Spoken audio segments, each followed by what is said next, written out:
Professor João Pedro, né, aqui da Unifesp e também do programa, né, da PGCL, vou mediar a fala do nosso convidado da noite.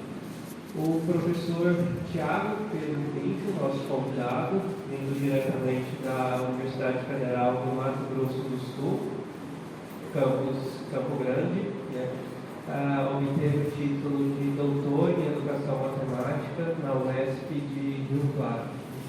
O professor Tiago trabalha no Instituto de Matemática da UFMS e também atua no programa de pós-graduação em Educação Matemática da UFMS e no mestrado profissional de Filosofia. Então, seja bem-vindo, professor.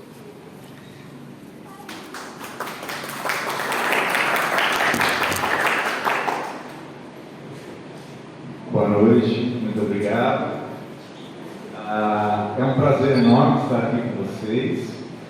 Foi um prazer enorme ouvir todos vocês aqui na parte da tarde. A gente acabou não conversando, mas tem muita coisa para conversar.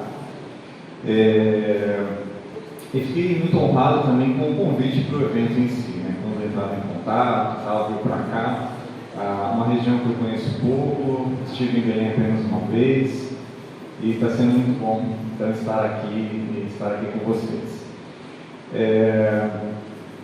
Então, o João já disse, né, só vou reforçar ali o grupo de pesquisa ao qual eu tenho participado efetivamente, História da Educação Matemática em Pesquisa, e o grupo História Oral e Educação Matemática também da Unesp.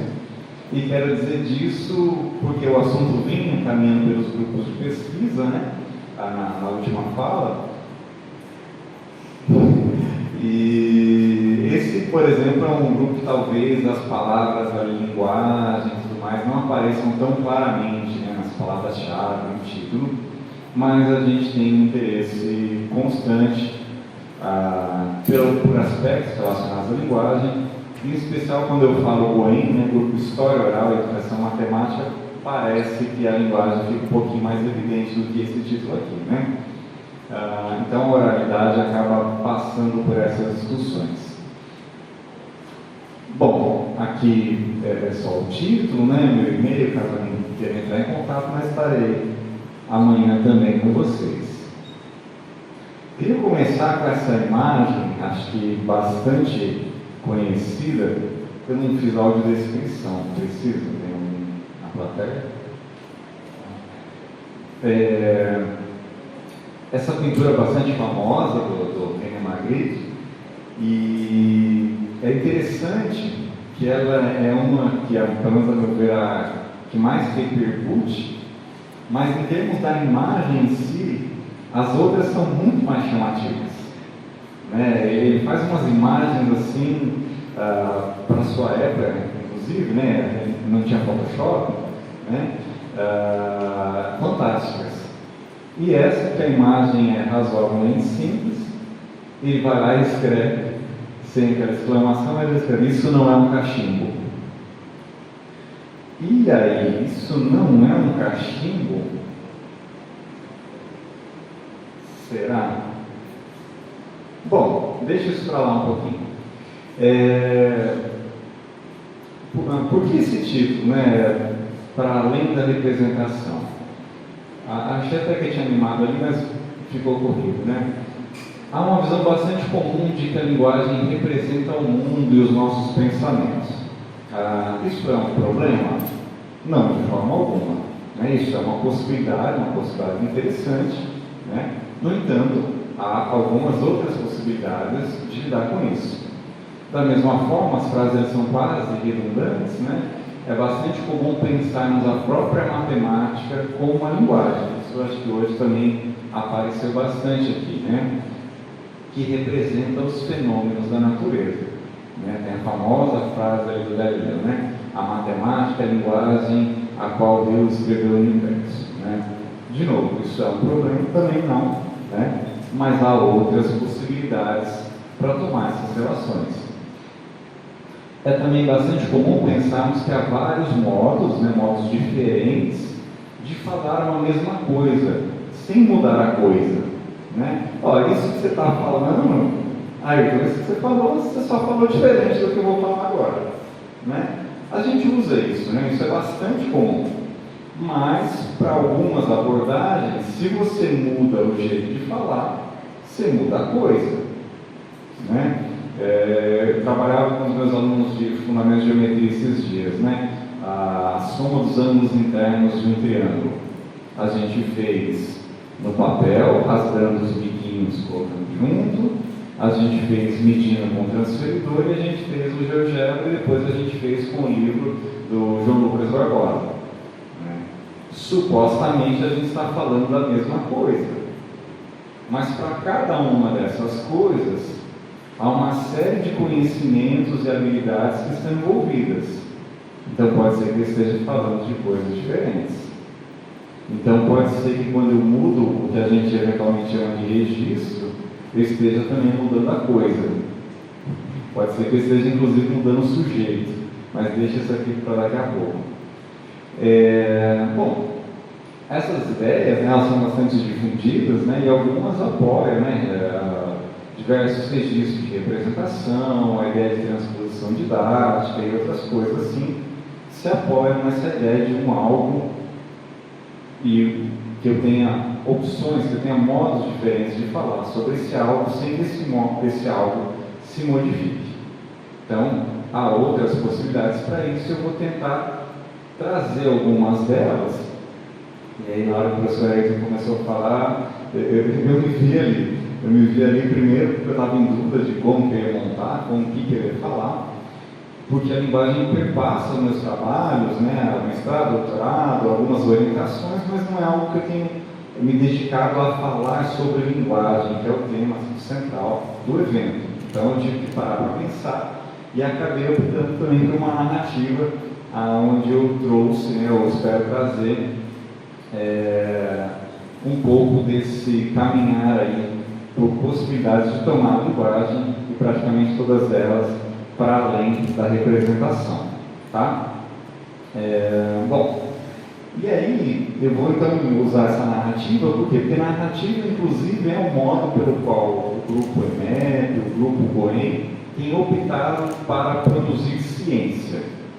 A gente tem se utilizado da narrativa, do modelo de produzir narrativas, analisar narrativas narrativamente para produzir ciência, para produzir conhecimento científico, tá? Então, eu acho que isso tanto é importante do ponto de vista do acesso, como também do ponto de vista da constituição dessa história, né? Eu entendo que só existe uma certa história à medida que eu a narro, né? E da mesma forma, esse sujeito que aqui vos fala só se constitui à medida que também vai narrando, né? Então, eu hoje aqui vou também me constituir frente a vocês num pouquinho da narrativa, ou do que eu entendo que seja a narrativa da minha história, né? E como toda boa narrativa, muitos elementos pessoais, questões contingenciais, muitas delas distantes de possibilidades de generalidade, né? E universalidade, que é inclusive o modo que a gente está entendendo fazer ciência, produzir conhecimento. Isso acho que vale a pena destacar um pouquinho, né? Porque eventualmente o conhecimento matemático ele entra no escopo de um conhecimento, para usar uma palavra também que está bastante aí em moda, né? Objetivado, né? Um conhecimento do qual eu posso subtrair as subjetividades, né? Do qual eu posso tirar os elementos contingenciais, locais. E quando a gente vai explorar, por exemplo, só para dar aqui, né, um caso na etnomatemática, muitos dos conhecimentos tradicionais das comunidades não são objetiváveis. Eles são contingenciais, eles têm pessoas, eles têm lugar, eles têm tempo. Então, tirar do conhecimento científico, que foi a grande narrativa da modernidade, todos esses elementos, ok, produziu coisas muito interessantes. Temos aí de micro-ondas, ar-condicionado funcionando e tudo mais. Mas também excluiu e negligenciou uma série de outras coisas que, a mim, pelo menos, parecem ser interessantes, tá? Bom, e aí quem conta um ponto aumenta um ponto, então também vou narrar minha história e sem muita preocupação com a fidedignidade. Acho que isso é uma característica também de alguns trabalhos pelos quais eu vou passar, e aí acho que vai fazer mais sentido.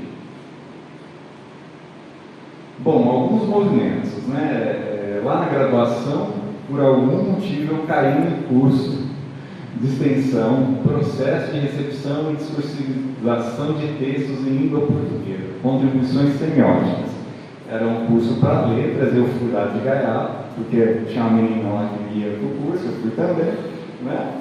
E fui fazer esse curso e achei muito interessante. Eu vou passar um pouquinho por ele e que depois eu acho que de algum modo encaminhou para o mestrado e depois para o doutorado, olhando para a linguagem radiofônica e por fim um pouquinho da antropologia de Veus de Castro, onde a linguagem também vai exercer um papel fundamental para essas pesquisas. Espero chegar lá. Como eu disse, não é uma fala que estava previamente montada, estou bastante preocupado com o tempo. Bom, mas só para recordar um pouquinho desse curso, né, de questões semióticas ali, né, eu lembro de uma fala de abertura, ele estava brincando com a gente, problematizando, e fala assim: vocês já pararam para pensar que João e o pé de feijão poderia ser enquadrado como um crime de latrocínio? Ele invade, rouba e mata, né? Então, ele estava ali brincando com a gente, mas dizendo assim: olha, essas histórias, essas propagandas têm outras coisas por trás delas. Intenções, como já foi dito aqui em algum momento, desejo de fazer o outro saber, desejo de fazer o outro fazer coisas, né? Então, esse curso me provocou de algum modo. Eu lembro que a gente ficava analisando propagandas, né? Por que propagandas de cigarro apareciam pessoas praticando esporte, andando a cavalo, e a gente ficava ali se deliciando na produção de possibilidades ali para essas narrativas, vamos chamar assim, tá? Mas esse curso não é o foco da conversa de hoje, e eu acho que começa um pouco mais de pé no chão, vamos dizer assim, com o contato com esse texto do Nilson José Machado, ainda no período da graduação, mas que eu acho que foi ele que me ajudou a delinear um projeto de mestrado. Também, inclusive, eu na época eu peguei na biblioteca e eu não tinha esse livro. Eu comprei de volta agora esses dias, né, porque eu falei, eu preciso retomar essa leitura com um olhar atualizado, né? Mas o que eu lembro assim bastante dessa obra, né, que ela me chamava atenção para essa impregnação mútua que acontecia tanto na base ali, do fazer, mas principalmente na sala de aula. Só que tinha algo ali que ao longo do mestrado eu fui me afastando um pouquinho, né? Eu achava que estava forte ali a ideia dessas linguagens como um sistema de representação da realidade, certo? E durante o mestrado eu tive contato com alguns autores que se afastavam disso. Então eu tive que escolher com quem que eu ia dialogar naquele momento. Naquele momento eu optei por deixar o Nilson um pouquinho de lado, né, e tocar com os outros referenciais. Bom, lá no mestrado, então, 2007, por aí, apareceu Wittgenstein, jogos de linguagem, as formas de vida.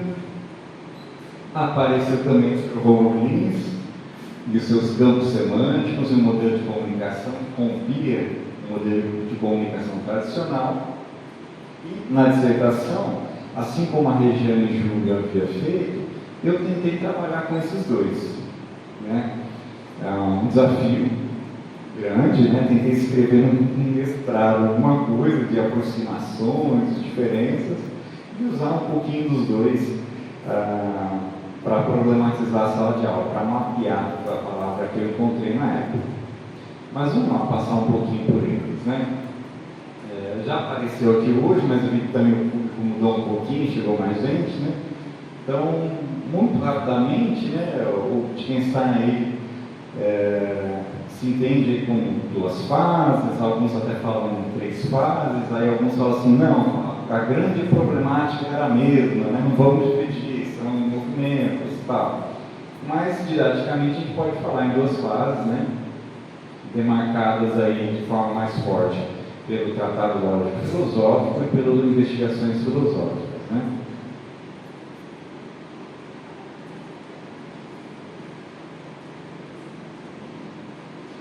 Bom, e essa segunda fase, tem algumas situações que a gente vai passar por ali, né? Ao contrário da primeira, ele vai negar esse aspecto referencial da linguagem. Se aproxima mais, para usar uma expressão que já apareceu aqui hoje, né? A linguagem como uma função, a linguagem enquanto um jogo, né? Ele vai falar em jogos de linguagem. Recentemente, inclusive, eu descobri que tem um pessoal da psicologia que utiliza alguma coisa do Wittgenstein na segunda fase, aproximando do Skinner, da linguagem enquanto função, né? A linguagem enquanto função, para entrar um pouquinho já na brincadeira, né? Dizer assim, olha, quando eu falo, sei lá, para o João Paulo, olha, sei lá, hoje cedo, queria passar lá, o João Pedro Paulo, passar para buscar e tal, você fala, João Pedro, estou com fome, né?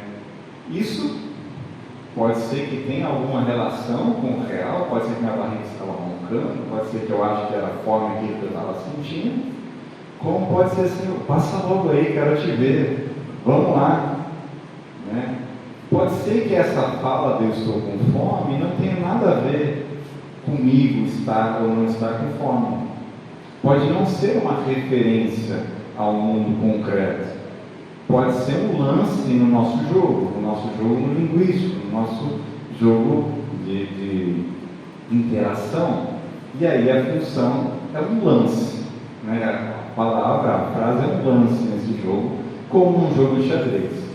Eu movo o peão para frente e você vai ter que fazer alguma coisa. Eu falo para o João Paulo que estou com fome e ele vai ter que fazer alguma coisa. Agora ficou João Paulo, não sai João Pedro. Então tem uma mudança aí, né? Se na primeira fase a linguagem era uma representação do mundo, né? Linguagem e mundo estavam ali numa relação de unívoca, agora ele fala assim, opa, peraí, eu acho que não é por aí.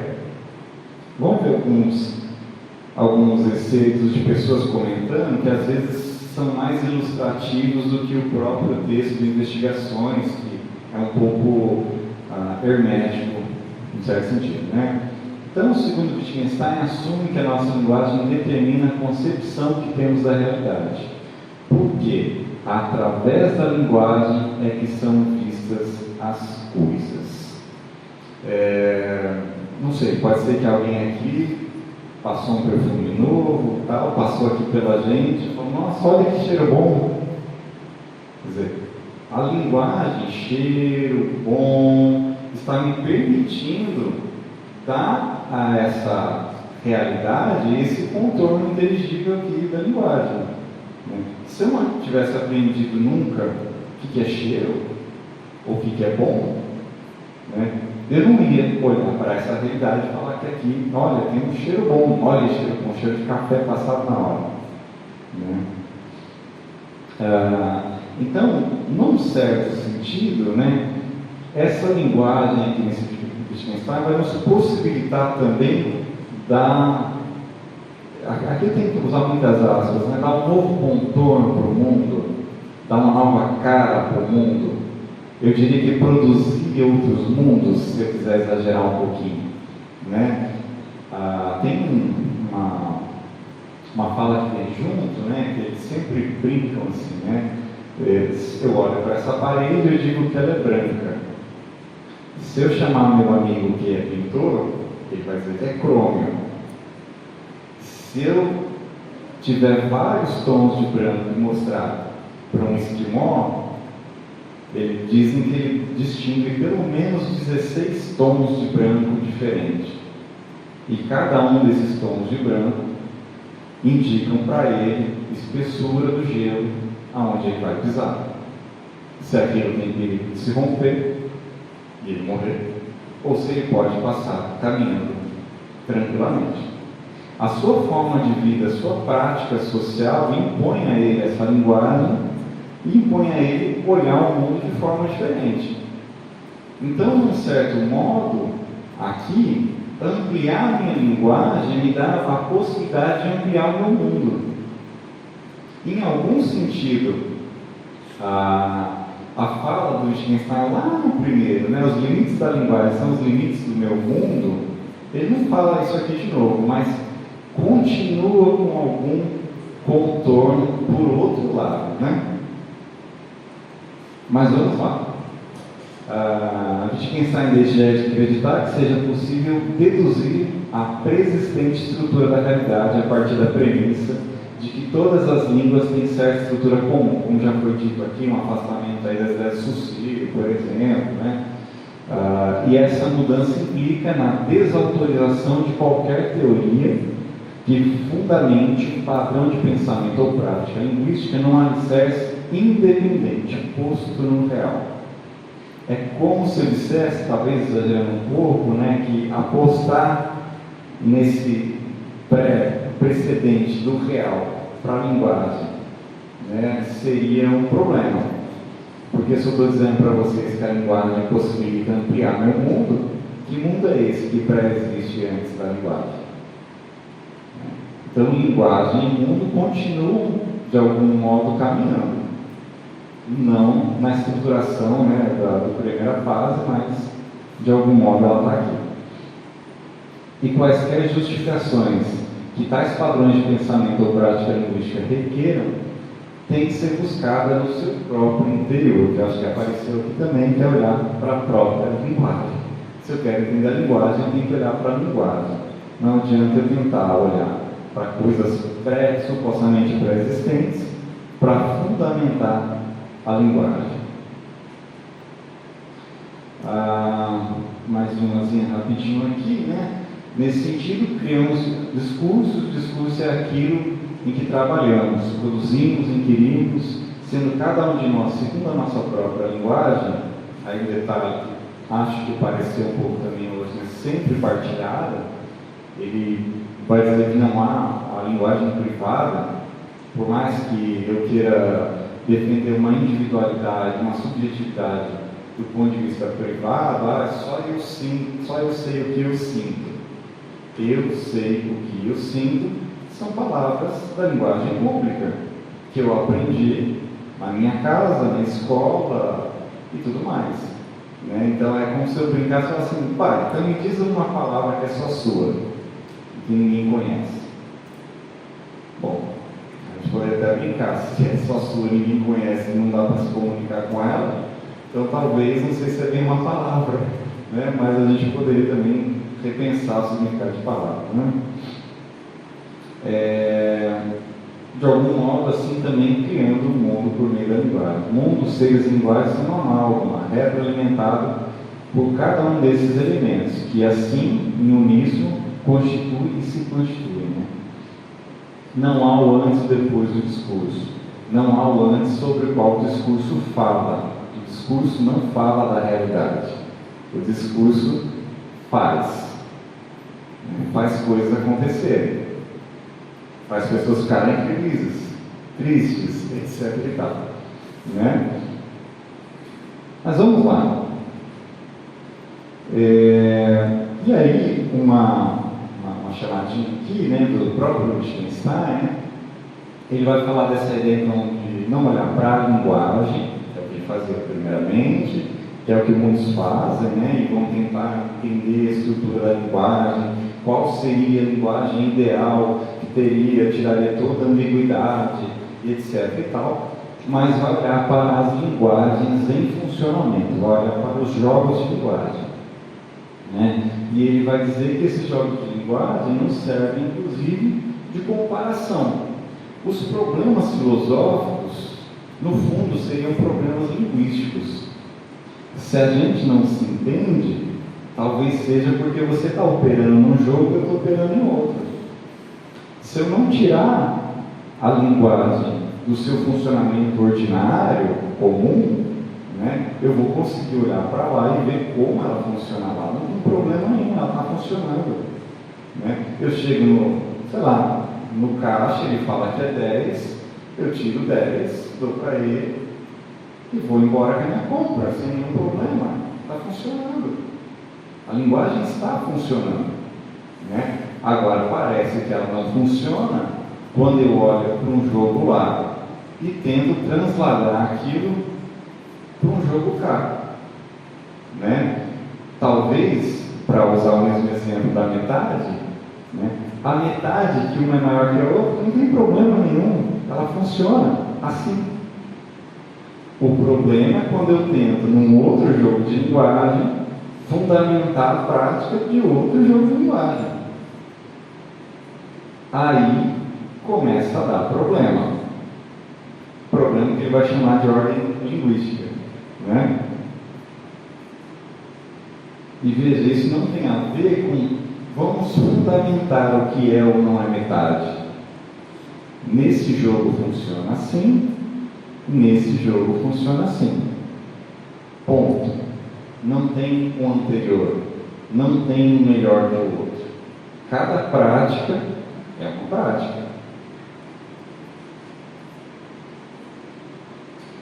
E aí aparece também o gol.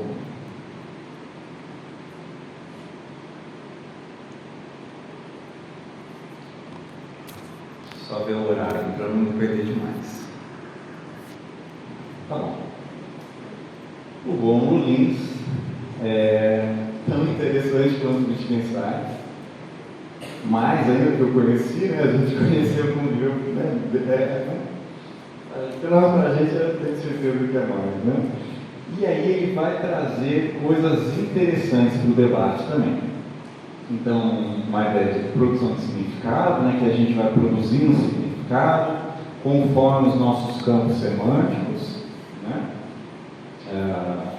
Muito simploriamente, né, imaginar que na hora que eu falo aqui cachorro, né, que é o exemplo que o Luria usa lá no livro dele, cada um aqui pode ter imaginado, né, produzido um significado aí diferente, que seja o seu cachorrinho que era marrom, o outro que era preto, o cachorro quente, o cachorro, né, do cachorro que fica lá na vilagem da gente, né, que cada um vai produzir com base nos seus próprios campos semânticos, não que sejam próprios seu, mas os campos semânticos que você está operando, né? Eu consigo operar tanto no campo semântico da álgebra, como no campo semântico do campo de futebol ou de outras coisas, né? O trabalho da Regiane Júlio, que eu citei ali, ele faz isso com a palavra dimensão. Como que a palavra dimensão aparece em vários contextos da matemática e como que ela aparece em vários contextos outros, né? Então, você encontra colégio de dimensão, escritório de contabilidade de dimensão, e assim por diante, né? O Rômulo também é muito interessante, nesse momento do mestrado foi muito forte, né? Por trazer uma definição de conhecimento, né? A gente está falando de sala de aula de matemática, mas o que é conhecimento? E ele vai trazer uma definição até bastante precisa, né? Então, isso ajudava muito. Mas o que eu quero comentar aqui para essa fala é modelo de comunicação. Está um pouco ruim de ler. Em geral, nessa primeira parte aqui, ó, né, é o que a gente conhece e vê em qualquer livro de língua portuguesa do 7º ano, coisa do tipo, né? Emissor, às vezes a gente começa assim, emissor, mensagem, receptor. Aí é setinhas. Aí você vai nomeando as setinhas. Essa setinha é um processo de codificação. Essa setinha aqui é um processo de decodificação. Então, o emissor codifica, ele está pensando em alguma coisa que ele quer transmitir para o João Pedro, que é para ele passar aqui, então eu penso em qual mensagem, vou lá, digito no WhatsApp, envio a mensagem, ele lê, decodifica, o Thiago quer dizer isso, né? E recebeu a mensagem. Esse modelo, ele é bastante interessante quando a gente vai pensar, por exemplo, coisas como o rádio, que era um primeiro olhar, né? A antena do rádio codifica o sinal em onda, né? O receptor do rádio decodifica a onda e transforma em som de novo. gente está falando de processo de interação humana, esse modelo fica bastante limitado, né? Até eles acrescentam aqui a ideia de ruído, a ideia de uma resposta, né? Funciona? Bom, funciona em partes, né? Mas ele tem algumas limitações. E o Rômulo vai propor algo diferente. Ele vai quebrar isso aí praticamente em duas partes. Mas se você juntar as duas coisas ali, os pontilhados com a setinha, parece que lembram de cima. Mas ele vai separar. Por quê? Porque aqui ele vai envolver um ator aqui biológico, sei lá, se fosse hoje aqui como exemplo, né? Eu estou falando agora, tem um autor aqui, o Tiago, o biológico. Esse autor está elaborando um texto, está sendo falado nesse microfone saindo lá na caixa, só que aqui só tem um tracejado e um. Por quê? Bom, porque na hora que eu estou aqui falando, né, tem uma plateia e tal, eu estou imaginando cognitivamente um João Pedro que entende certas coisas que eu estou falando. Eu estou imaginando cognitivamente um Ayrton que entende algumas coisas que eu estou falando. Eu também imagino cognitivamente várias pessoas que eu não tive oportunidade de conhecer, mas que estão entendendo o que eu estou falando, né? De alguma forma, elas estão me dando uma direção para a qual eu falo. E a todo momento, inclusive, eu fico olhando para a cara de vocês. Se vocês fizerem uma cara muito estranha, pode ser que eu tente falar de outro jeito, que eu tente falar mais devagar, que eu pare um pouquinho nesse lado. Mas, na hora que eu falo inicialmente, vocês, no momento de produzir o discurso, são só a minha imaginação operando. Eu estou falando para uma plateia cognitiva, para uma plateia que eu imagino saber de determinados assuntos, conhecer determinadas expressões, é por isso que eu falo nessa direção, né? Se isso está realmente acontecendo ou não, eu não sei. Vocês podem estar me enganando, né? A gente fala assim, os professores, né?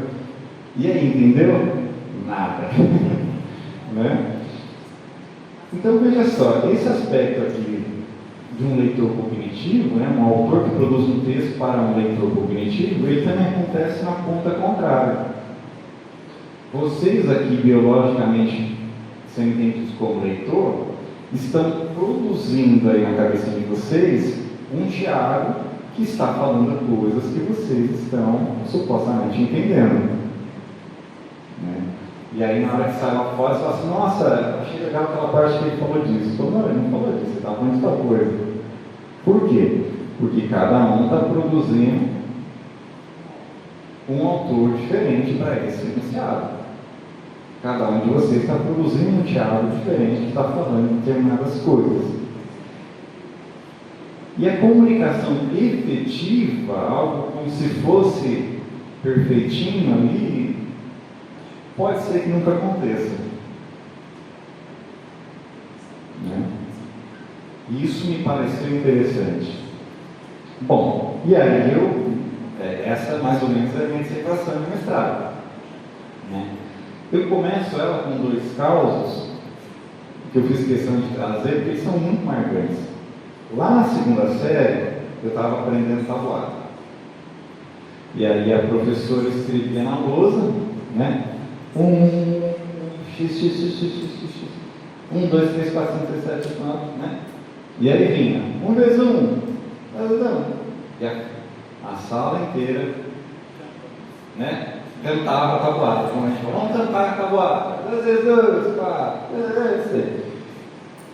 E eu não sabia por que eles falavam aqueles números. A professora falava assim, 2 vezes 3. Todo mundo falava 6. Eu não fazia ideia por que eles falavam 6. Aí, aquelas mesinhas duplas, assim, coisa de mais antiga, né? O meu coleguinha, assim, bem, eu sou do interior de São Paulo, né? Bem com R, assim, interior, falou assim, 2 vezes o 3. 2 vezes o 3. Lógico que sim, gente. né? 2 vezes 3 é 6. Não sei se foi assim, mas é assim que eu lembro. Ele cantando daquele jeito dele, trocando o 2 por 2, o 3 sozinho por o 3 com o artigo, caiu uma ficha. Passaram-se anos, eu fui dar aula uma vez numa quinta série, tinha que fazer uma revisão lá, porque eu estava cantando no meio do ano, eu não sabia que o professor tinha passado, não tinha passado, comecei a botar um monte de coisa na outra. O que é isso? O que é aquilo? O que é aquele outro? E aí, em determinado momento, eu escrevi assim, 2 elevado ao cubo. E falei, o que é isso aqui? Aí, parece piada, né? É o menino no fundo. É 3 vezes 2. Eu falei, 3 vezes 2? É, professor, 3 vezes 2. Mas dá quanto? Dá 8. Olha, vem cá. Eu vou assim, 1, 2, 3. 3 vezes 2. 2 vezes 2, 4 vezes 2, 8. E aí? O que eu faço com isso? Né? Bom, passando um pouquinho, né? O que eu fiz na dissertação, só para a gente caminhar também? Eu mapeei eventos. Eu filmei aulas dos colegas e tentei identificar ali coisas que aconteciam. Muito wittgensteinianamente pensando, né? Não pense e veja, olha, o que eu estou vendo que acontece? Parece que acontece isso aqui, parece que às vezes o significado é da matemática, parece que às vezes o significado é da rua, parece que há uma repetição excessiva de algumas coisas, parece que o professor sempre fica traduzindo para aquele aluno enunciado para ele conseguir fazer, normalmente com ênfase no processo, aparece sempre um ele, autor do livro, fala assim, olha, o que ele quer que a gente faça aqui, gente, é essa continha. Eventualmente aparecia um nós, muito pouco, mas eventualmente aparecia. O que nós vamos fazer? Né? Eventos relacionados à linguagem que eu percebi naquela sala de aula. Significa que isso aparece em outras salas de aula? Não sei, acho até que é uma boa chance, mas não é uma regra, não é uma instrumentalização para o que não deve ser feito. Não é um julgamento, é um mapeamento. Né? Como que a linguagem acontece no seu uso? A minha visão dizia que ela acontecia naquelas salas mais ou menos assim. Tá?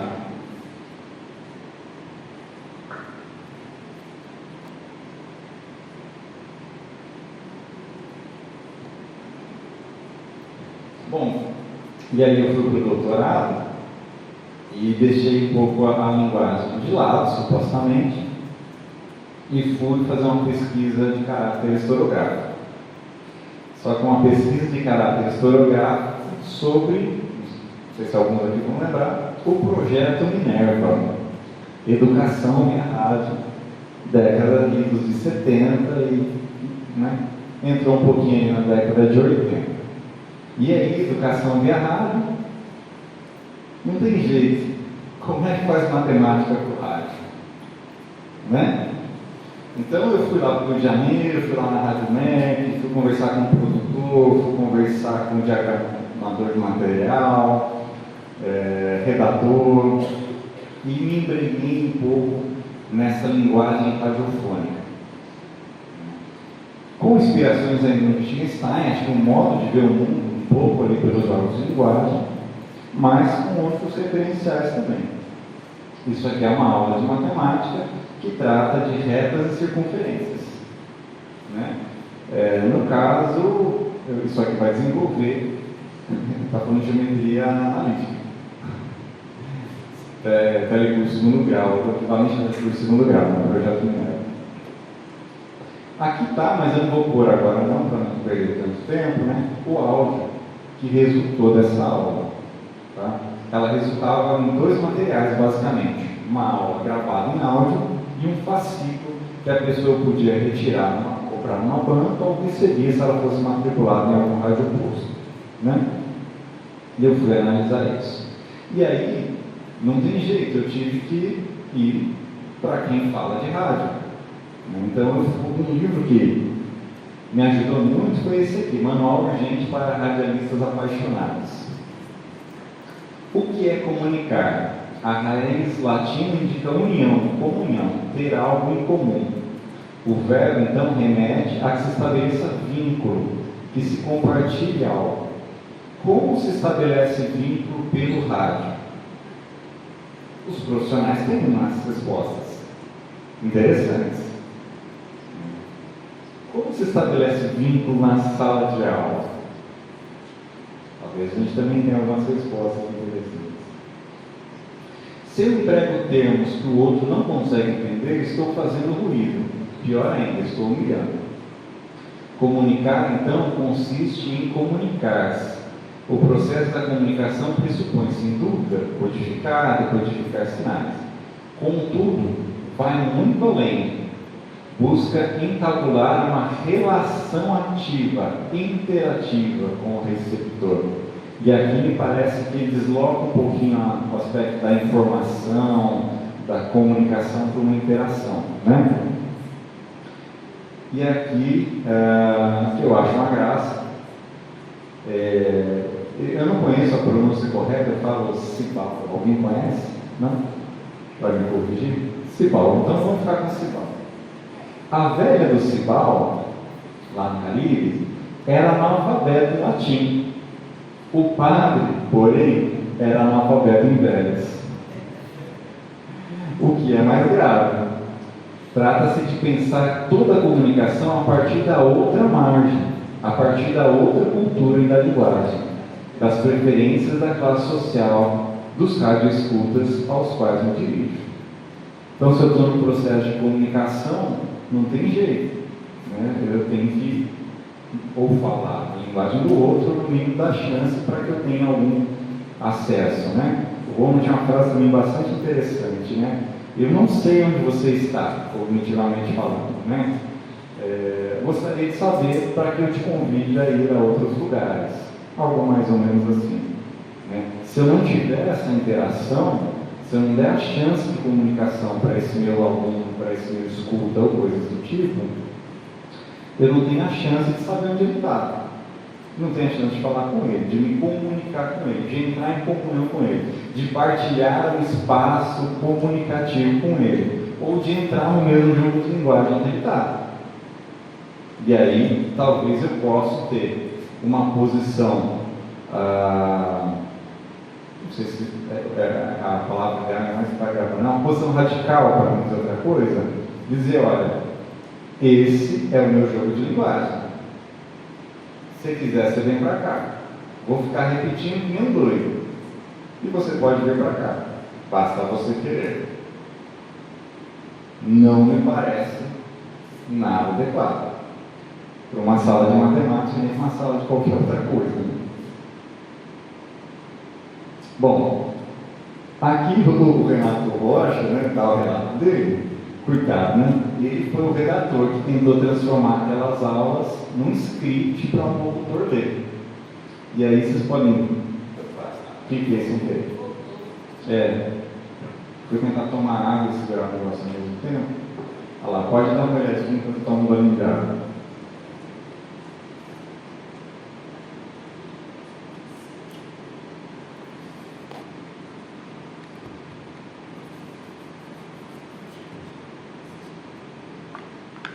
E aí, a matemática, essencialmente escrita ou não, bom, hoje já apareceu isso aqui também, né? Inclusive nessa mesma direção.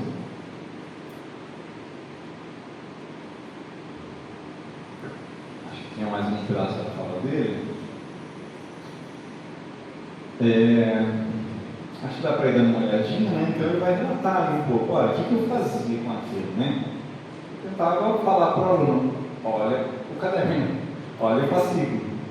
Eu não conseguia dizer mais nada dele. E ele não tinha uma formação em matemática, né? Ele era redator, contratado ou concursado, se não me engano, da Rádio Médica, para qualquer matéria, né? E aí ele fala, né, olha, depois que eu fiz as aulas de matemática, fazer qualquer outro curso lá era, né, mel no chiqueiro, como diziam muito antigamente. E aí, isso aparece no meu trabalho. Como que eu lido com uma matemática falada? Por quê? Vejam só o raciocínio, né? Se eu estou partindo lá do Wittgenstein, que a linguagem acontece, eu não quero teorizar, não quero fundamentar, eu quero ver como ela acontece. Ela acontece no rádio, também eu quero ver como ela acontece. Ela acontece oralmente na sala de aula. Acontece. Eu posso também olhar para isso.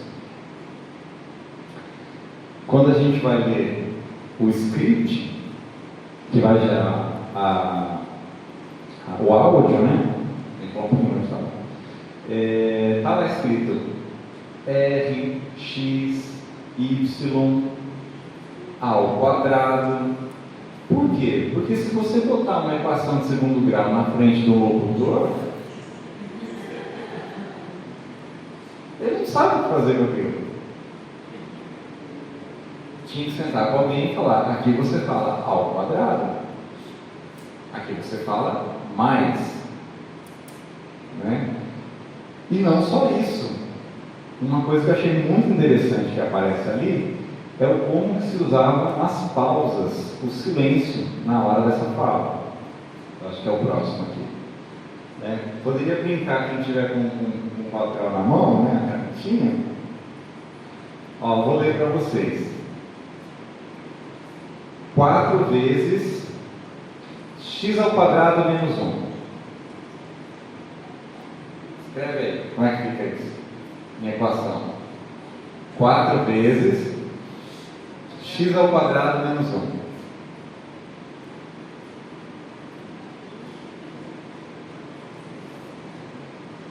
Quatro vezes x ao quadrado menos 1. Percebem a diferença? Não? 4 vezes x ao quadrado menos 1. 4 vezes x ao quadrado menos 1.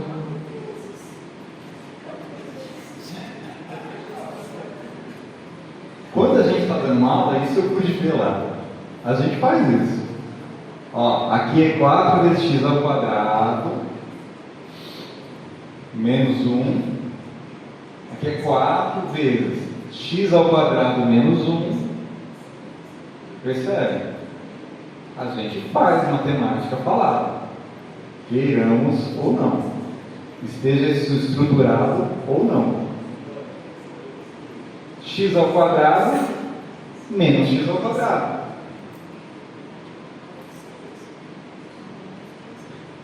X ao quadrado menos x ao quadrado.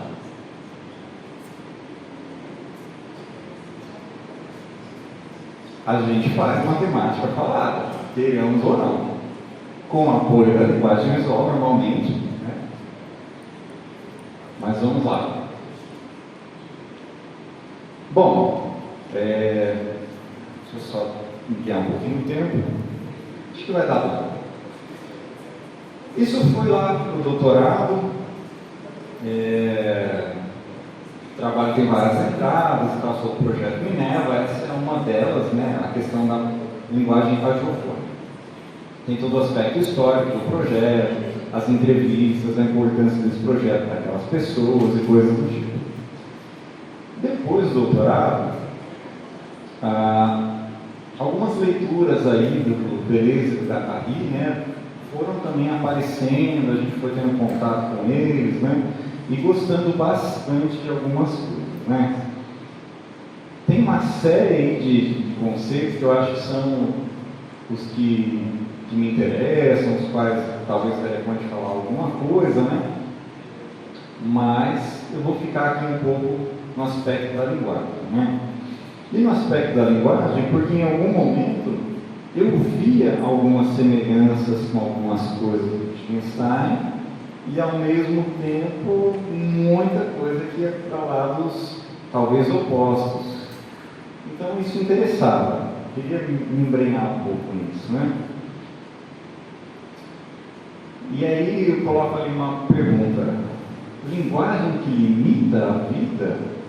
Porque, de um certo modo, eu trouxe ali meia dúzia de slides para trás, parecia que ali com jogos de linguagem, de algum modo, eu aprendi a ver o mundo, ampliava o meu mundo com os vários jogos, né? Parecia que a linguagem me possibilitava ver coisas que eu não via, porque eu aprendi a ver coisas, eu aprendi a ver muitos tons de branco, eu aprendi a falar de cheiro, eu aprendi a falar de gosto.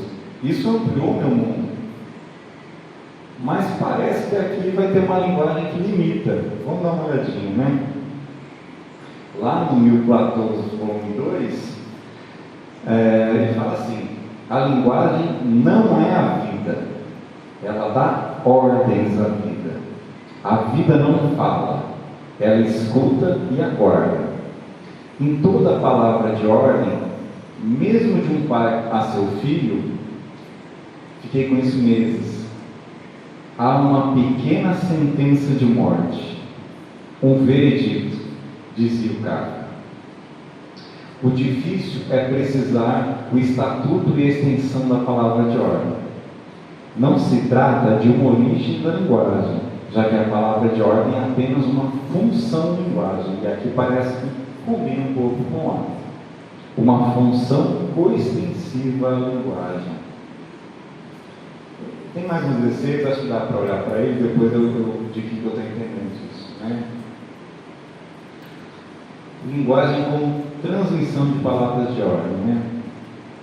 A abelha que percebeu um alimento pode comunicar a mensagem àquelas que não perceberam, mas a que não percebeu não pode transmitir às outras, que igualmente não perceberam.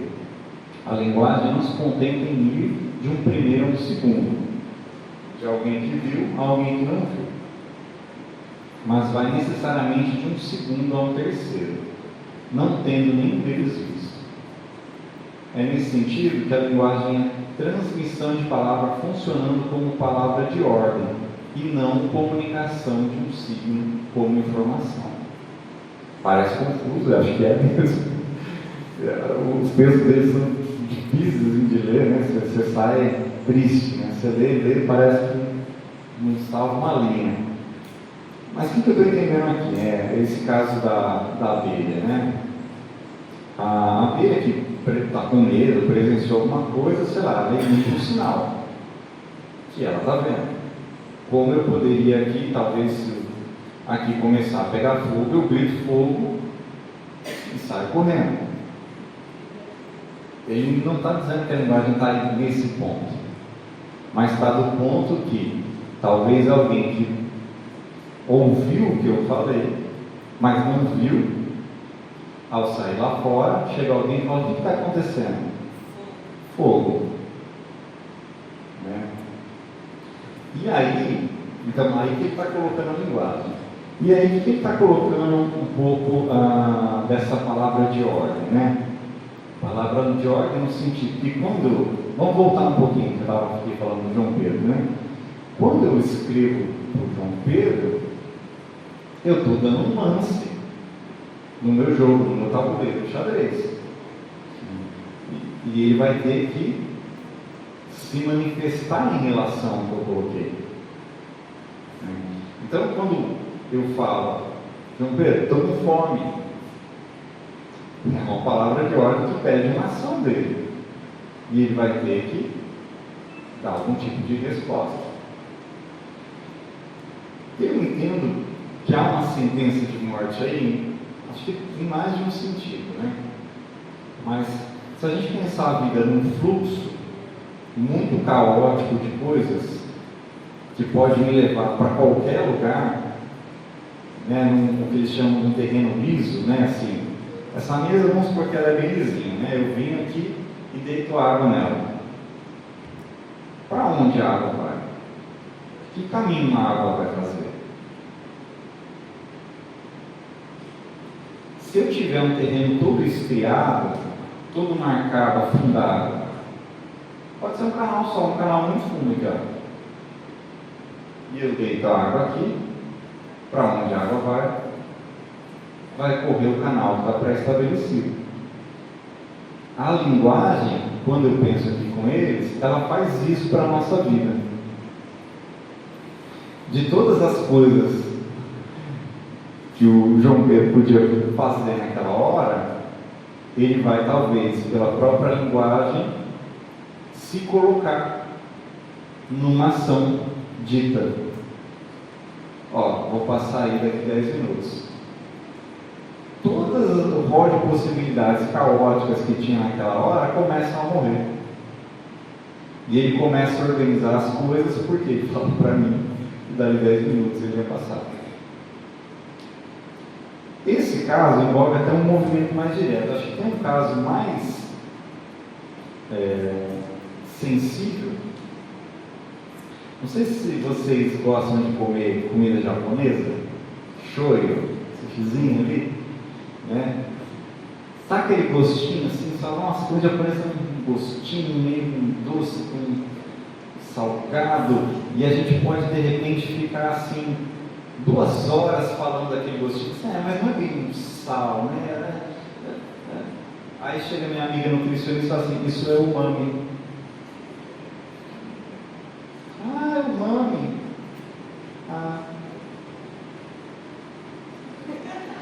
É umami. Todas as possibilidades criativas, inventivas da vida em fluxo, que eu estava ali com o João Pedro, assim, que é isso? Olha, não parece que não é doce, não é salgado, não é azedo, não é... Pá! É umami. Acabou. Matemática se faz assim. Acabou. A resposta certa é essa. Acabou. Sentença de morte, gente. Tem outras coisas ali, peraí. Bom, nesse movimento deles, né, fica muito evidente um aspecto performativo da linguagem. Inclusive, vale lembrar, né, o próprio Antônio Miguel trabalha o Wittgenstein, trazendo umas coisas do Derrida, em vez de jogos de linguagem, ele vai falar de jogos performativos de linguagem, né? Porque eu estou entendendo que tudo isso aqui é linguagem. Tudo isso aqui, eu falar, eu parar, eu falar, é umami. É linguagem, não falei é umami, né? Tudo isso faz parte da linguagem. Há uma performance envolvida aqui e que envolve uma performance de vocês que também estão assistindo, né? Que estão nessa interação comigo. E aí, aqui traz algumas coisas, né? A primeira coisa que esse aspecto performativo da linguagem traz, que eles vão listar, né? Eles vão dialogando com muitos teóricos, né? Aqui é um recortezinho, né?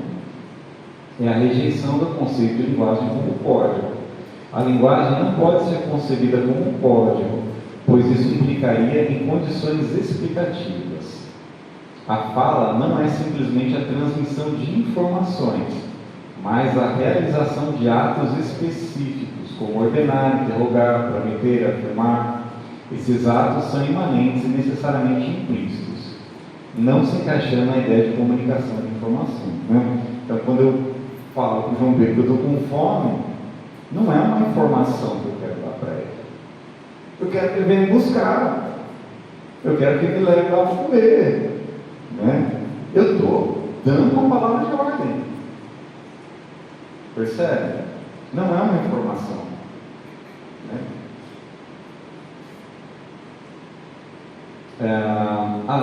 Superando a independência das dimensões linguísticas, né?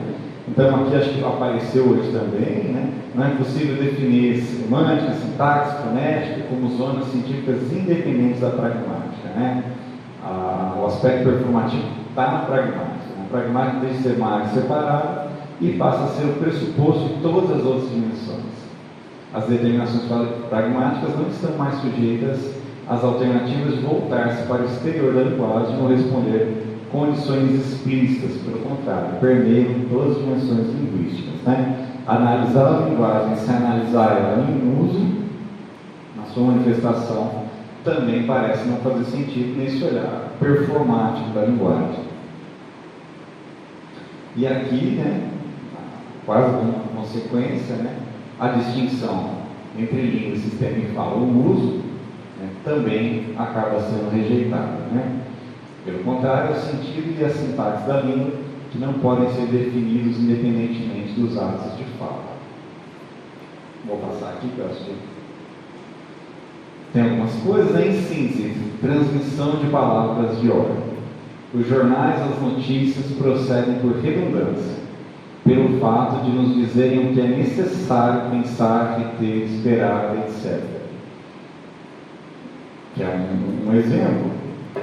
Se eu pegar uma notícia da guerra na Ucrânia, né, eu posso pensar que ele quer me informar de alguma coisa, de um número, mas eu posso pensar que na verdade aquela notícia está lá para me fazer alguma coisa, seja não gostar de alguém, gostar mais do outro, seja sair na rua me manifestando, seja conversar isso com o meu vizinho, seja falar com alguém, seja fazer um post, né? Mas aquilo me movimenta, me faz fazer.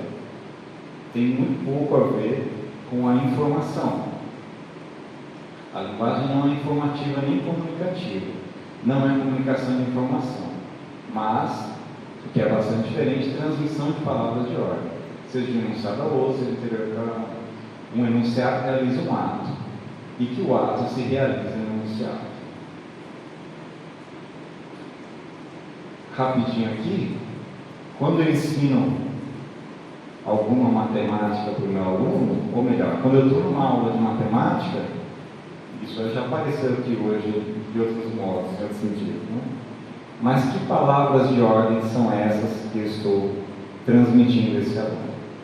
Se eu parar para pensar com eles, posso pensar de outros modos, tá? Mas se eu quiser pensar com eles como palavra de ordem e não como transmissão de informação, durante a minha sala de aula, o que eu estou transmitindo em termos de palavras de ordem?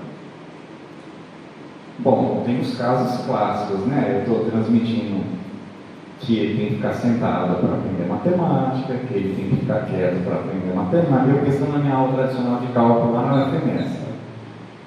Eu estou transmitindo um monte de palavras de ordem, né? Que envolvem, inclusive, uma subserviência, uma postura passiva, etc. e tal, né?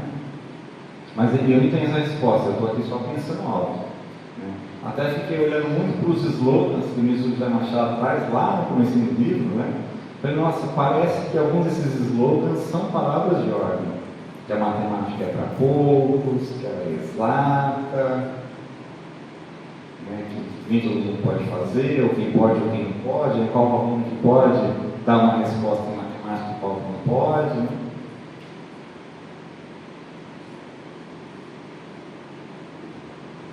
Está acabando, se olhar o horário também está acabando.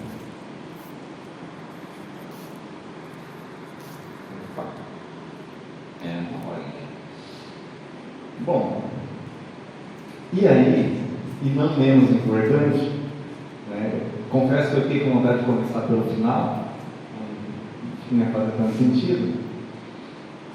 Trabalhando com formação de professores em Mato Grosso do Sul, especificamente um projeto de mapeamento da formação de professores do Estado, numa perspectiva historiográfica, a gente se depara com povos indígenas, Mato Grosso do Sul, que até o penúltimo censo era o segundo estado com maior população indígena, agora está como o terceiro, mas eles estão reivindicando, inclusive, esses dados, porque o censo teria sido comprometido, etc. e tal.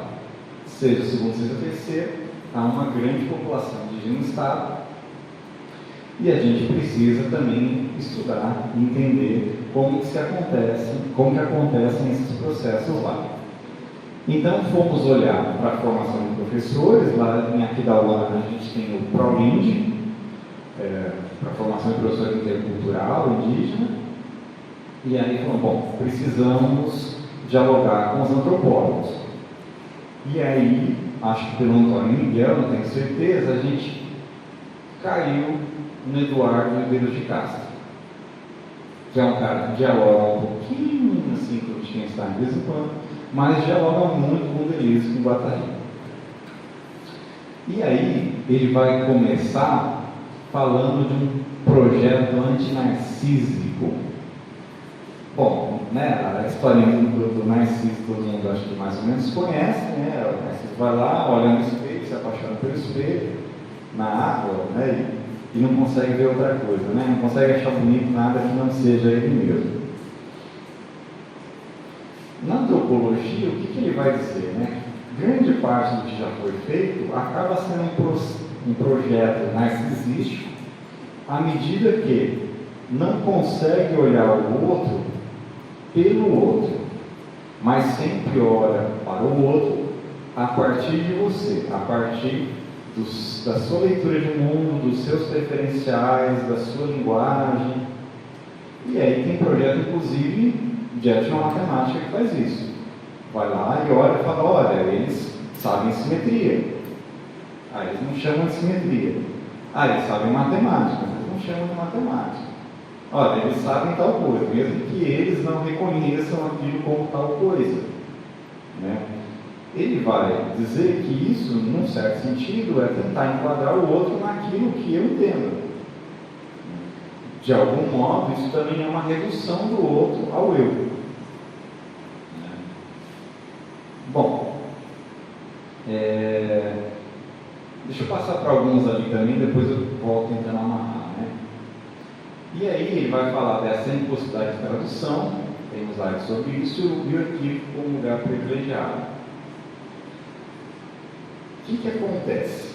Ele narra a partir do Lévi-Strauss, quando alguns espanhóis chegaram em alguns grupos das Antilhas, eles olhavam para aquelas comunidades que estavam lá, olhavam para ela e falavam assim, nossa, eles são diferentes, será que eles têm alma? Porque se eles tiverem alma, eles são humanos. Se eles são humanos, eu sei que eu posso, eu sei que eu não posso fazer, né? Com todos os problemas que envolvem isso, né? Por outro lado, essa narrativa que ele conta, né, das Antilhas, os grupos que estavam ali olhavam para aqueles espanhóis não para saber se eles tinham alma. Por quê? Porque era óbvio que eles tinham alma. Assim como o cateto, a onça, a montanha. O que eles não sabiam era que corpo era aquele. E que estágio aquele corpo estava. Porque o que me difere de um jaguar não é a nossa humanidade, não é a nossa alma, que é a mesma. É a materialidade do nosso corpo. Inclusive, para esses grupos, enquanto eu pego uma cerveja de hidromel, milho, não tem nada, e bebo, é o que o jaguar vê ao comer o sangue de um porco, ao beber o sangue de um porco. A humanidade está presente em todos, né? Inclusive, o que muda é a perspectiva da qual você está vendo. O jaguar se vê como humano, assim como eu me vejo como humano, assim como o cateto se vê como humano. A diferença era tão grande, né, que o próprio conceito de humano, de humanidade, parecia não fazer sentido. Espera aí, eu sou humano, eu quero saber se você é humano. Aí você vem e diz que todo mundo é humano, inclusive essas coisas que eu não chamo de humano, e quer saber qual é. Espera aí, há alguma coisa aqui que está complicada. Hã? Que ruído é esse? É mais que um ruído, é um equívoco. É um equívoco interessante. O que ele vai dizer? Esses povos, por exemplo, estavam numa ontologia outra. A questão deles era ontológica, era da natureza das coisas que era diferente. Enquanto a gente olha para o outro e dá conta de ver o multiculturalismo, quando eu falo assim, precisamos ser multiculturais, educação multicultural, eu estou admitindo que há muitas culturas, mas o mesmo corpo biológico, o mesmo corpo ontológico para todos eles. Só que se você for levá-lo a sério e não ser narcisista, eles vão dizer que há outra natureza. Por quê? Porque a montanha, como a narra o Krenak, pode ser a irmã de alguém. Se eu quiser levar a sério esse outro, e não como uma imagem deformada de mim, não uma imagem de alguém que não chegou no estágio que eu estou, eu tenho que levar a sério. Inclusive a sua ontologia. E a ontologia deles vai falar de um perspectivismo, porque o que muda é a perspectiva da onde a gente está. Então, o que eu vejo sendo um jaguar, o jaguar vê sendo... O que eu vejo como predador, o jaguar vê como presa. Né? O que eu vejo como sangue, o jaguar vê como cerveja. E aí, dá para a gente falar não mais de um multiculturalismo, mas de um multinaturalismo, onde eu posso ter várias naturezas diferentes habitando isso aqui, tudo que a gente chama de terra, etc. Num certo ponto de vista, eu acho que ele dá uma torção, eu acho que cabe algumas coisas que eu tinha, mas ele dá uma torção, porque quando eu estou falando de jogos de linguagem, né, me parece que eu estou operando de algum modo no multiculturalismo. E o multinaturalismo vai dar um salto um pouquinho, eu vou arriscar dizer maior. Mas o que isso interessa? Bom, primeiro apareceu para a gente na textualização. A gente vai lá, entrevista as pessoas e textualiza.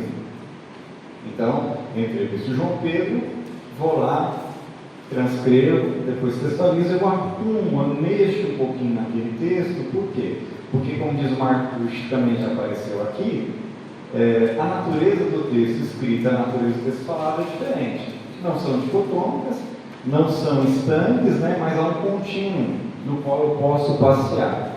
Então, as minhas textualizações, eu transito nesse contínuo, já que aquela narrativa vai ser disponibilizada de forma escrita, mas ela tem origem no oral. Então, não é mais um texto oral, é escrito, mas ele também não nasce como um texto escrito, é oral. Então, a gente brinca com esse contínuo. E quando eu vou textualizar a entrevista de alguém de um grupo específico, nesse caso é grupos indígenas, mas pode ser qualquer outro grupo um pouco mais específico, que tem a sua própria língua,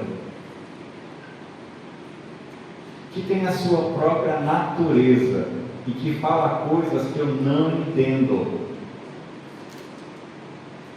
Não é coisa que eu não entendo, assim, eu não entendo o que você está falando, a palavra que você está falando, porque a entrevista já é em língua portuguesa. Mas quando ele fala de um objeto, eu não entendo o que ele está falando. Quer um exemplo? A entrevista de um aluno meu vai começar, pandemia, do Google Meet. Ele falou assim: podemos começar, professor? Tal, podemos. Espera aí. Pega o seu cocar colar e coloca. Agora você pode começar. Vocês acham que eu tenho condições de escrever sobre o significado disso? Não tenho. É outra natureza. Quando a gente vai analisar o papel dos desenhos, grafias, grafismos, Cajuel, por exemplo, né? Aquilo não é um desenho, aquilo não é uma tatuagem, aquilo não é nada das coisas que eu tenho condição de falar para vocês. Não é. Como é que eu textualizo isso? Porque na textualização, a gente fala, é o ato do pesquisador interpretar aquilo lá e trazer, se colocando no lugar dele, a gente usa até o Rômulo para falar disso. Surge um problema aí. E o que o Viveiros de Castro vai colocar para a gente? E aí, acho que eu estou acabando. Método antropólogo, segundo a antropologia que ele está propondo, né? É traduzir. Mas não é traduzir do jeito que a gente vinha conversando, que apareceu aqui hoje. Traduzir é instalar-se no espaço do equívoco e habitá-lo, e se manter lá, e esgarçá-lo, e ficar, seja esse equívoco entre jogos de linguagem ou entre muitas naturezas. Não para desfazê-lo, a gente não quer desfazer o equívoco. Se desse para desfazer, é como se ele nunca tivesse existido. Mas, muito ao contrário, para potencializá-lo, abrindo e alargando o espaço que se imaginava não existir entre as linguagens conceituais apontadas. Espaço que, precisamente, o equívoco ocultava. O equívoco não é o que impede a relação, mas aquilo que afunda e apropela uma diferença de perspectiva. Traduzir é presumir que há, desde sempre e para sempre, um equívoco. É comunicar pela diferença, em vez de silenciar o outro, ao presumir uma univocidade originária e uma redundância útil, uma semelhança essencial entre o que ele e nós estávamos dizendo.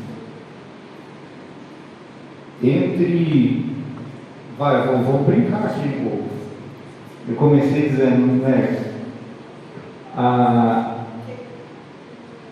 Tinha muita coisa que você falou que eu concordava, né? E a gente talvez poderia ficar com isso. Agora, a gente pode talvez se colocar de lado e falar assim, mas será? E tal coisa? Quando você fala disso, e aquilo? A gente poderia ser muito interessante produzir esse equívoco das coisas que eu acho que eu entendi da sua fala. Né? Isso eu estou entendendo que é o que ele está propondo de comunicar pela diferença. Na sala de aula, eventualmente, meu aluno traz o seu jogo de linguagem, a sua forma de expressão, ou eventualmente até a sua matemática, como as pesquisas de etnomatemática às vezes vão tentar salientar. O que eu faço com isso? Acho que essa é uma pergunta que se coloca ali interessante também. A proposta dele é se instalar nesse equívoco. Deixa eu só ver aqui que eu acho que acabou, né? Acho que está tendo para a gente conversar um pouquinho. Então, assim, um certo passeio por algumas possibilidades que não são da representação. Por que não são? Poderia ser, mas em algum momento chamou a atenção para outros, olhar para outros lugares. Então é um pouquinho dessas coisas, né? Não tem, como já disse aqui pelos jogos de linguagem, nenhuma hierarquia. Quando a gente faz pesquisa, eu também não acho que a gente está desvelando nada. A gente está só mostrando a partir do nosso olhar e produzindo novos jogos de linguagem acadêmicos, inclusive muitas vezes para um público pequeno, né, sobre as coisas que a gente está de ver ali. Né? Então, é um pouco isso. Espero que tenha conseguido produzir equívocos aí, ou instalar alguns equívocos, porque é isso que vai deixar a gente conversar depois. Obrigado.